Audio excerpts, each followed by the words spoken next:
In today's video, I'm going to teach you how to add row-level formula in Salesforce. 2025, step by step.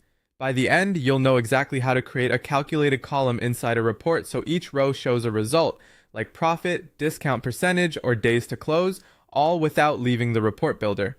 First, open your report, log into Salesforce, head to Reports, and either open an existing report or start a new one. If you're creating a new one, pick the report type you need and run it so you can see your data set. Next, enter the report builder.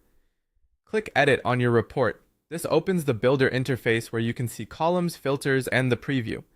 This is where row-level formulas live and run, calculating one value per record shown in the report. Now add the row-level formula. In the columns panel, look for the option labeled Add Row-Level Formula and click it.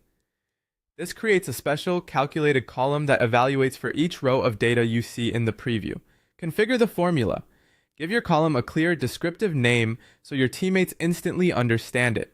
For example, type profit if you're calculating margin. In the formula box, enter the expression you want Salesforce to compute per record. A simple example is amount minus cost EEC, which calculates profit for each opportunity when you have a custom cost field.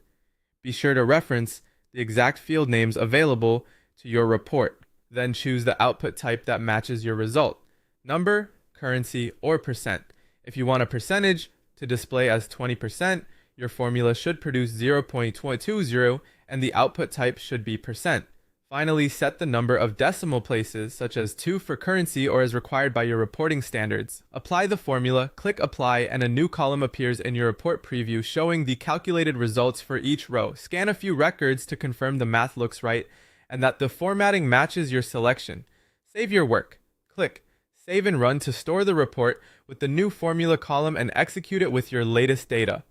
Your calculated column is now part of the report and will refresh whenever the report runs. Here are a few helpful examples you can use as is or adapt. Profit calculation using amount minus cost hiyasi, discount percentage using open parenthesis, original/price c minus sale price c, close parenthesis divided by original/price c with the output type set to percent. Days to close using close date minus created date, which returns the number of days between creation and close. That's it. You've successfully added a row-level formula to your Salesforce report.